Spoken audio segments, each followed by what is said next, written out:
Bonjour et bienvenue sur La Buvette. C'est le podcast qui fait du bien et c'est le podcast où l'on parle de vous. Je m'appelle Margot Bussière, je suis coach de vie humaniste et à travers ce podcast, je vous accompagne vers un mieux-être, un mieux vivre, un épanouissement intérieur ainsi qu'un éveil de votre conscience et pourquoi pas de votre spiritualité. Je vous remercie d'être là aujourd'hui et je vous souhaite une excellente écoute.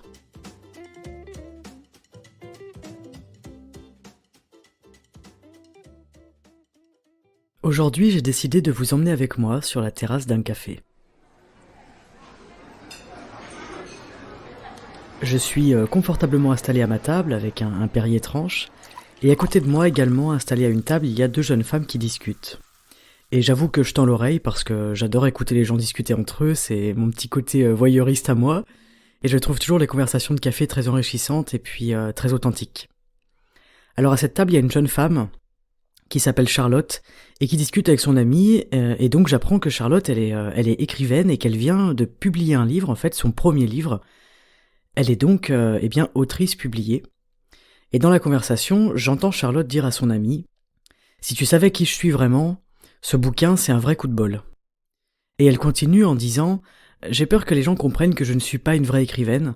J'ai eu un sacré coup de chance mais ça tiendra pas longtemps parce que les lecteurs vont finir par s'en rendre compte. » Alors son amie, tout de suite, elle prend le contre-pied, elle lui énumère ses réussites, elle lui dit à quel point elle l'admire, etc.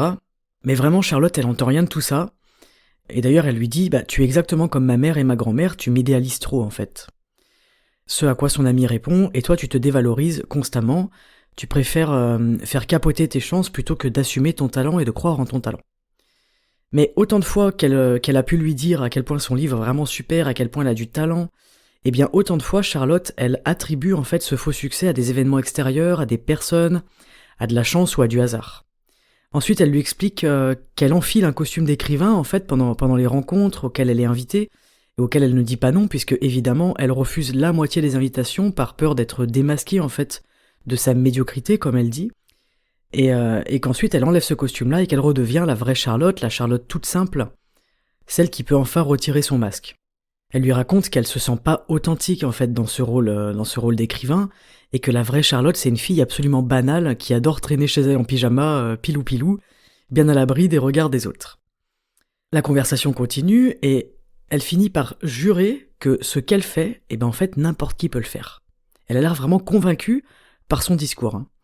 Et elle a vraiment l'impression d'avoir réussi grâce à de la chance, grâce à du hasard, et elle ne prend aucun mérite pour son travail. Et quand bien même, en réalité, elle dispose de toutes les compétences requises pour écrire un livre et être publiée, elle n'a vraiment pas confiance en elle, en ses capacités, en son talent. En fait, elle ne reconnaît pas sa valeur, et elle a l'impression qu'elle ne mérite pas cette réussite-là. Elle a l'impression de mentir implicitement à son entourage et à ses compères écrivains, les vrais écrivains comme elle les appelle, sous-entendu qu'elle en est une fausse. Alors, de là où je me tiens, sur ma chaise en osier avec mon petit Perrier dans la main, je cerne bien ce sentiment désagréable que Charlotte elle est en train de ressentir, ce sentiment d'être illégitime, et le sentiment que ses capacités sont largement surestimées. Et pour chaque compliment qu'elle reçoit, elle a 1001 explications possibles pour son succès, mais jamais son mérite et son travail acharné n'en font partie, bien évidemment. Elle déclare même à son amie que son livre est complètement nul. Donc de là où nous sommes assis, vous et moi, ensemble à cette table de café sur cette terrasse, on comprend bien que Charlotte, elle se sabote complètement. On comprend qu'elle a un déficit de confiance en elle qui est relativement énorme et que même ce qui semble être une réussite, donc la publication de son roman, de son livre, c'est tout de suite quelque chose qui est minimisé. En fait, elle trouve des excuses à son succès et elle a l'impression qu'elle va être démasquée par les gens pour son incompétence à écrire un livre et son incompétence à être une autrice publiée. Elle est vraiment dans le dénigrement d'elle-même, dans la honte, dans la culpabilité, et peut-être même, j'irais jusqu'à dans l'anxiété vu la façon dont elle se ronge les ongles. Bref, notre chère Charlotte n'a l'air ni sereine ni réjouie par son accomplissement personnel. Alors c'est intéressant de noter qu'elle a dit à son amie qu'elle était comme sa grand-mère et sa mère parce qu'elle l'idéalisait. Et en fait, ce qu'il faut savoir sur Charlotte, c'est qu'elle a toujours été survalorisée par sa mère et sa grand-mère. C'est-à-dire que depuis qu'elle est enfant, depuis qu'elle est toute petite, quoi qu'elle fasse, elle a toujours été placée sur un piédestal, même lorsqu'elle a grandi, pendant ses études, et puis encore aujourd'hui dans sa vie de jeune adulte. Et depuis très jeune, elle ne se sent pas en mesure de gérer ça. Elle ne se sent pas en capacité de gérer cette survalorisation. Elle se sent pressée et oppressée, sous ce regard, ma foi, d'affection, mais finalement d'une survalorisation qui n'est pas forcément positive pour elle. Aujourd'hui, si on lui demande, Charlotte, elle a l'impression qu'elle a toujours vécu comme ça, qu'elle a toujours été comme ça, qu'elle s'est toujours sentie comme ça, c'est-à-dire une imposteur en fait. Et d'être finalement bonne à rien et prise à tort pour une personne compétente, pour presque la meilleure en fait, la meilleure personne, la meilleure dans son domaine. Alors ses échecs et ses erreurs, par contre ça, elle sait bien se les attribuer, parce qu'en réalité ce que vous ne savez pas sur Charlotte, c'est que avant son premier roman, qui est édité et vendu actuellement, elle en avait déjà écrit un autre, mais qui n'a jamais été publié, qui a été refusé par plusieurs maisons d'édition. Et ça, c'est vraiment quelque chose qu'elle rappelle sans cesse à tous ceux qui la félicitent pour son succès, en fait. C'est la chose qui revient le plus. Et elle a honte de ces critiques-là, elle a honte des critiques qu'elle peut recevoir, qu'elles soient positives ou négatives d'ailleurs, et elle culpabilise parce qu'en fait, elle ne se sent pas légitime dans sa réussite. Ce qui est intéressant, c'est qu'elle se définit plus par ce qu'elle ne réussit pas ou ce qu'elle n'a pas réussi, que par ce qu'elle entreprend et réalise. Elle se définit par ses échecs entre guillemets, plutôt que de se définir par ses succès. Alors ça, c'est aussi parce que Charlotte, elle est très exigeante envers elle-même, et du coup elle est très facilement déçue, elle se déçoit elle-même très aisément. Mais là où ça va encore plus loin, c'est que inconsciemment, Charlotte, elle se définit des objectifs qui sont absolument inatteignables pour se justifier à elle-même qu'elle en est bel et bien incapable. Eh bien, mesdames, messieurs, je vous présente le syndrome de l'imposteur. Le syndrome de l'imposteur, il repose sur 3 grands piliers. La peur de tromper les autres, la peur d'être démasqué, et l'attribution de ses succès à la chance, au hasard et aux autres personnes. Alors vous l'aurez compris, cette histoire est entièrement fictive et inventée par mes soins. C'était d'ailleurs très sympa de me sentir en terrasse avec vous l'espace d'un instant. Et je voulais simplement vous mettre dans une histoire, dans quelque chose de palpable, d'entraînant, afin que ceux qui souffrent de ce syndrome-là puissent s'y reconnaître, et que ceux qui ne connaissent pas ce syndrome-là puissent découvrir de quoi il s'agit et mieux comprendre les personnes qui en sont atteintes. Alors, voyons ensemble comment est-ce que Charlotte va pouvoir se défaire de ce syndrome de l'imposteur. Parce qu'il y a toujours une bonne nouvelle sur la buvette, vous le savez, le syndrome de l'imposteur, ce n'est pas une impasse, ce n'est pas quelque chose de figé. Avant toute chose, ce qu'on va proposer à Charlotte, c'est de prendre conscience. D'où la petite histoire que je vous raconte. L'important, c'est de prendre conscience déjà, en fait, de ce syndrome-là, de l'existence de ce syndrome, et d'en parler. De dédramatiser les choses, d'écrire, d'échanger, d'écouter des témoignages. On se rend compte déjà en fait qu'on n'est pas seul et que c'est un syndrome qui est largement répandu. Alors pourquoi je vous dis écrire ? Eh bien, déjà tout simplement pour vous parler à vous-même et porter à votre conscience en fait ce qu'il se passe en vous dans ce syndrome de l'imposteur. Vous allez prendre conscience de vos croyances limitantes déjà, qui sont présentes depuis plus ou moins longtemps chez vous. Vous allez prendre conscience de l'estime que vous avez de vous-même. La faible estime de soi, elle se développe généralement pendant l'enfance, c'est très courant, c'est presque normal, j'ai envie de dire, et c'est pas grave du tout, et ce n'est pas irrémédiable. Faut bien garder ça en tête. Ensuite, en deuxième point, on va inviter Charlotte et toutes les personnes qui traversent ce syndrome à intégrer que cette partie-là de vous, cette partie-là d'elle-même, appartient au passé et qu'il ne s'agit plus d'elle aujourd'hui. Ça, c'est vraiment primordial. En fait, notre ego et tout notre système met en place des stratagèmes pour assurer notre survie à un moment donné précis de notre vie. Et par la suite, ces stratagèmes-là, qui ont été vraiment finement rodés et très adaptés à vous, ils ne sont plus forcément nécessaires et ils peuvent même devenir des freins. Exactement comme le cas du syndrome de l'imposteur. Et il est essentiel déjà de les identifier, ensuite de les remercier car ils vous ont aidé, ils ont été là pour une raison, et ensuite de leur indiquer gentiment la sortie. Ce n'est plus qui vous êtes aujourd'hui, ça appartient au passé, et il est temps, de dire au revoir à ce syndrome-là. En troisième point, moi j'inviterai donc notre Charlotte fictive à accepter ses réussites. Apprenez à accepter vos réussites, vos succès, et il n'y a absolument aucune prétention à accepter vos réussites lorsque l'on se base sur des faits. Vous pouvez dresser une liste de vos exploits, de vos victoires, de tout ce que vous avez rencontré comme succès dans votre vie. Et vraiment apprenez à identifier vos points forts. Je vous invite également dans cet esprit-là à cesser au maximum la comparaison et surtout le pleasing people. Le fait de chercher à plaire aux autres, ça aussi c'est une facette du syndrome de l'imposteur. Donc c'est travailler sur sa confiance en soi, mais surtout sans tomber dans l'injonction sociétale. En fait, avoir confiance en soi, ce n'est pas une injonction, sinon ça va à l'encontre même de cet aspect-là. Avoir confiance en soi, c'est tout d'abord s'accepter tel que l'on est. Et donc c'est pas forcément chercher à changer des choses pour plaire ou pour rentrer dans le moule ou pour répondre à des normes sociales ou des injonctions. C'est vraiment accepter, accepter d'être en marge, accepter de ne pas être dans le rang. C'est votre plus grande force, c'est votre originalité, c'est votre personnalité, c'est votre singularité. Acceptez d'être pleinement qui vous êtes. Et donc c'est ne plus chercher une validation extérieure et vraiment embrasser cette singularité qui est la vôtre. Alors avoir confiance en soi nécessite, après l'acceptation de soi, l'amour de soi. Mais pour s'accepter et s'aimer, on comprendra bien qu'il est essentiel d'apprendre avant toute chose à se connaître. Et je vous le dis souvent, apprenez régulièrement à vous connaître comme si vous rencontriez une nouvelle personne. Soyez curieux et curieuse de votre personnalité, de vos centres d'intérêt, de vos valeurs, de ce qui fait du sens pour vous. Et toujours avec la même bienveillance, la même compassion et la même écoute que vous accorderiez à un inconnu. Ayez un regard plus juste sur vous-même, plus objectif. Et pourquoi pas essayer de développer une auto-évaluation de vous-même plutôt que d'attendre l'évaluation et l'approbation extérieure, donc des autres personnes.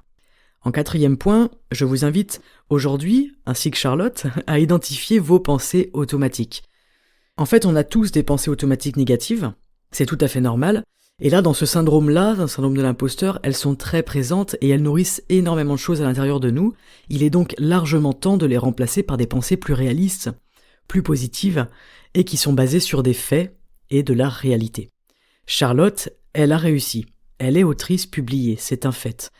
Et il est vraiment nécessaire pour elle de comprendre et de prendre conscience que ces pensées automatiques négatives, en fait, elles l'incitent et elles l'amènent à croire sincèrement au plus profond d'elle qu'elle n'a pas réussi. Alors qu'elle a réussi. Charlotte est une autrice, Charlotte est une écrivaine, une romancière publiée. Et en fait, prendre conscience de ces pensées-là, c'est déjà un grand pas en avant. Donc vraiment, je vous invite à identifier vos schémas de pensée automatiques négatives et à les remplacer au maximum par des pensées positives. Plus on le fait, plus ça devient quelque chose de naturel. En 5e et dernier point, il est primordial de réajuster vos objectifs en des choses qui soient réalisables.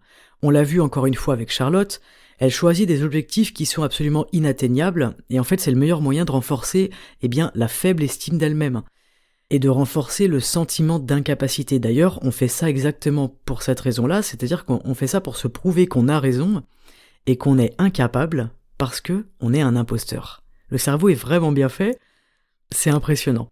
Je vous invite donc à faire les choses progressivement, étape par étape, et sans pression. Et en fait ça coulera tout seul.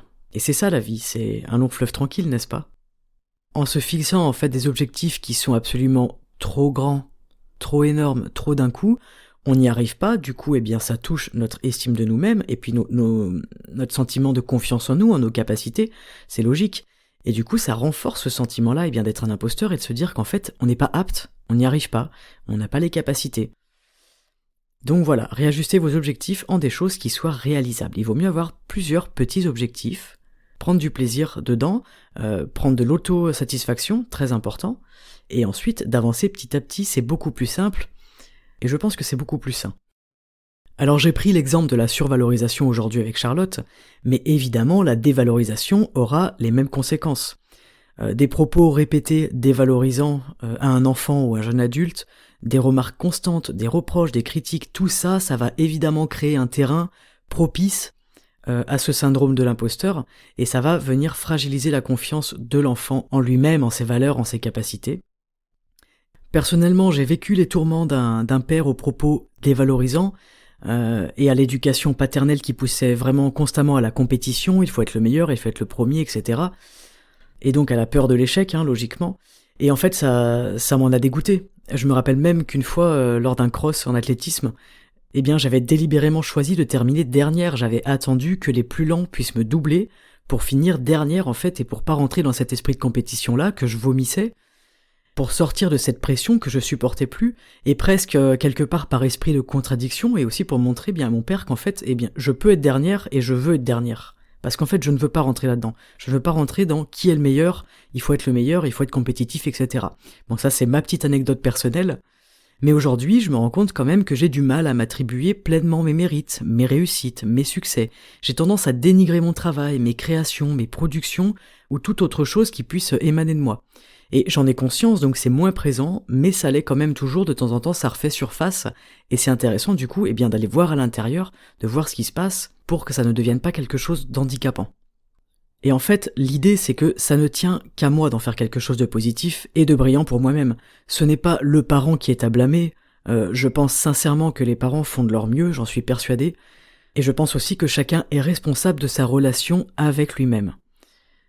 Toutes les étapes de transition de vie, eh bien ce sont des bâtons, ce sont des perches que la vie nous tend justement pour prendre conscience de qui l'on est, de qui l'on veut être, de qu'est-ce qu'on veut incarner comme valeur, de décider en fait de nous servir de ces leviers-là, de ces apprentissages pour prendre encore un peu plus conscience chaque jour de notre véritable être profond, de nos capacités, de nos forces, de nos libertés, de notre responsabilité, et surtout de cette relation qu'on a avec nous-mêmes, de l'amour que l'on se porte, de notre estime de nous et de la bienveillance que l'on peut avoir envers soi. Et c'est très intéressant de s'occuper de cette relation-là que vous avez de vous avec vous-même, et je vous invite à aller voir à l'intérieur de vous qu'est-ce qui se passe à ce niveau-là, et particulièrement si vous souffrez du syndrome de l'imposteur. Alors ce qu'on retrouve aujourd'hui dans l'histoire de Charlotte, ça m'a fait aussi un petit peu penser à l'image que l'on donne de soi aujourd'hui. On vit un petit peu des vies de vitrine, et personne en fait ne montre l'arrière de la boutique, l'arrière un peu miteuse, aux odeurs douteuses, avec un amoncellement de bazar. Et ça joue malheureusement aussi sur le syndrome de l'imposteur, parce qu'en fait on pense qu'on doit afficher une personnalité qui est sans faille, qui est solide, qui est lisse, qui est magnifique, qui est brillante, qui est sans défaut, sans blessure, sans cicatrice. Mais ça c'est pas la réalité. Et l'humilité dans tout ça, elle est où ? On façonne une vitrine jusque dans le moindre détail, et en fait qui ne correspond pas pleinement à la réalité. C'est l'exemple typique d'Instagram. Et on devient tous des Gatsby le magnifique, et on devient prisonnier de notre propre personnage, d'un personnage de séduction, d'un personnage de recherche d'approbation, et on finit par ne plus pouvoir vivre en fait tel que nous sommes vraiment. Et le syndrome de l'imposteur, c'est étroitement lié à cet aspect-là, à ce que l'on renvoie aux autres et à ce que l'on est vraiment. C'est lorsqu'en fait la limite elle s'estompe, et qu'on ne sait plus vraiment dans quel rôle est-ce qu'on est légitime ou non. On se perd totalement, on peut tomber dans une crise identitaire, où on ne sait plus qui on est, et ce syndrome il peut se développer à ce moment-là parce qu'en fait on n'a plus confiance en qui l'on est. Alors aujourd'hui, je nous invite tous ensemble à peut-être être un petit peu plus humble, à apprendre à laisser les autres nous voir tels que l'on est vraiment, à voir nos faiblesses, à accéder à ça, à voir nos erreurs, nos insécurités, nos peurs. Et c'est vraiment ça qui fait que chacun de nous sommes des êtres authentiques, nous sommes touchants et magnifiques. Et vous l'êtes, surtout n'en doutez pas, vous êtes une personne extraordinaire, je vous le dis souvent. Et je pense qu'il est important aujourd'hui, en 2022, d'essayer de faire tomber ces barrières-là, parce que la beauté, elle est aussi dans cette fragilité, cette authenticité, cette vulnérabilité. Voilà, c'est tout pour aujourd'hui et c'est déjà beaucoup. Je vous remercie pour votre écoute et j'espère que cet épisode vous aura parlé et qu'il vous aura plu. Si vous êtes concerné par le syndrome de l'imposteur, n'hésitez pas à en parler. Et si vous connaissez des gens qui souffrent de ce syndrome-là, n'hésitez surtout pas à leur partager cet épisode. En parler, écouter des témoignages, écouter des podcasts à ce sujet, c'est très intéressant déjà pour enlever le sentiment de culpabilité qu'on peut ressentir, et puis pour ne plus se sentir seul, et pour se sentir un petit peu plus compris et entendu, et surtout pris en compte. Je serais très curieuse de savoir comment vous avez imaginé Charlotte aujourd'hui. Plutôt brune, blonde, cheveux courts, cheveux longs, pas de cheveux, tatouée, piercing, lunettes, chapeau, robe, pantalon, short, salopette, bref. Décrivez-moi votre vision de Charlotte, que l'on remercie pour sa participation aujourd'hui. Et vous savez quoi, on va carrément lancer un petit jeu sur les réseaux. Tiens, je suis d'humeur badine aujourd'hui. Je vais vous lancer un petit défi, celui de partager votre Charlotte en commentaire ou en story, avec un hashtag... on va choisir le hashtag Charlotte ou le syndrome de l'imposteur, ça me semble très bien. Et je vous invite à faire un dessin, une illustration, une description écrite, une description vocale, un chant. Tout est permis, en fait, absolument tout est permis. On est aussi là pour s'amuser un peu, faut pas déconner. Développer notre créativité, notre imagination, et puis pourquoi pas un peu notre sens de l'humour. Donc c'est parti, le game est ouvert. On se donne rendez-vous sur les réseaux sociaux, moi vous me retrouverez sous le nom Margot Bussière, et pensez bien à mettre le petit hashtag Charlotte ou le syndrome de l'imposteur, et à me taguer pour que je puisse vous repartager à la suite de cet épisode. J'ai hâte de jouer avec vous, j'adore jouer. En attendant, prenez grand soin de vous, comme toujours, et je vous donne rendez-vous très bientôt sur la buvette.